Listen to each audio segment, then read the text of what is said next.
Suruhanjaya Komunikasi dan Multimedia Malaysia MCMC telah menurunkan 398 kandungan berkaitan isu agama, raja dan kaum atau 3R setakat April lepas.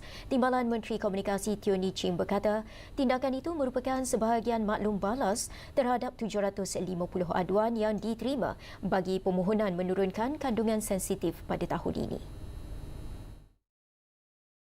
Kita memang nampak bahawa aduan-aduan yang kami terima dan jugalah posting yang diturunkan memang setiap tahun yang meningkat.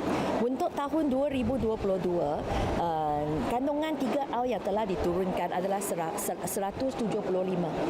Tahun 2023 ia meningkat ke 1633. Untuk tahun 2024 adalah 4830. Tahun yang lalu dia turun sikit, dia menjadi 1504. Ditemui selepas menghadiri bengkel pendidikan pencipta kandungan TikTok Shop di Sekolah Menengah Kebangsaan SMK Senai pada Sabtu. Teo berkata, secara keseluruhan, sebanyak 8,540 kandungan 3R telah diturunkan sejak 2022 hingga bulan lepas. Kebanyakan kes berkaitan kandungan 3R disiasat polis Diraja Malaysia berdasarkan persefahaman antara agensi itu dan MCMC yang bertindak sebagai rakan teknikal dengan menyediakan sokongan kepakaran bagi mengenal pasti individu di sebalik akaun terlibat.